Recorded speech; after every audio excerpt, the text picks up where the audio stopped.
is News Center 1's Firehouse Friday. Welcome back to News Center 1 today on this Friday morning. This just in from the Buffalo Chip. Lewis is okay and his pants remain dry. But we have a special treat this morning. The new public information officer with the Rapid City Fire Department. Hello. Everyone, meet Oliver White. Oliver, first of all, congratulations on the big promotion. Thank you very much. Well, part of your job is you have to deal with us every other Friday from here on out. It's a pleasure. Yeah. Well, welcome aboard. Thank you. And with this rally going on, I mean, hotels are booked. Does that make your life harder? Well, not necessarily harder. We just want people in those hotel rooms to stay safe. And hotel fire safety is one of the things that we're always thinking about at the Rapid City Fire Department. To me, I just transitioned from the floor. So it was always kind of crazy to me how many times we would respond to a fire alarm and have everyone just kind of milling around the building, not really knowing what to do. If there's one thing I can stress is that every time you hear a fire alarm, you want to go outside, you want to practice escaping, you want to know your escape route.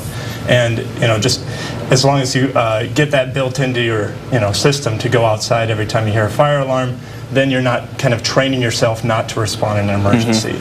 Another thing we'd like people to keep in mind, this week you don't really have a choice as far as hotel rooms. You're kind of lucky to get what you can find. Exactly. A year in advance at that.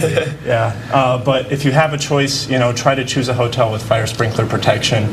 Fire sprinklers make a huge difference, and there's lots of YouTube videos you can check out just seeing the difference between fire sprinkler protection versus no protection. And they have the same rooms set up with the same stuff inside of them, and it's really staggering the difference that a fire sprinkler can make. And the fire escape route is usually right on the door, on the back of the door. Correct. That's right. Only takes Eric a few knows seconds. his stuff. Yes. Perfect. And it's the end of the summer. Are there any extra summer safety tips you have for us? We've actually had a pretty wet summer, so we're seeing a lot of growth in the hills, and so we're kind of, especially with the rain that we've had this week, we don't want to get complacent. That growth will eventually dry out, and so we're just getting ready for a later wildland season rather than a slower one.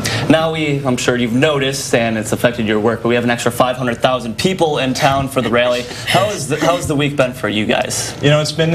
Typically it's a busy week for everybody, and our guys, we just had 14 new employees starting on the floor, so that helps share the workload a little bit. It's not all on you? It's not all on me.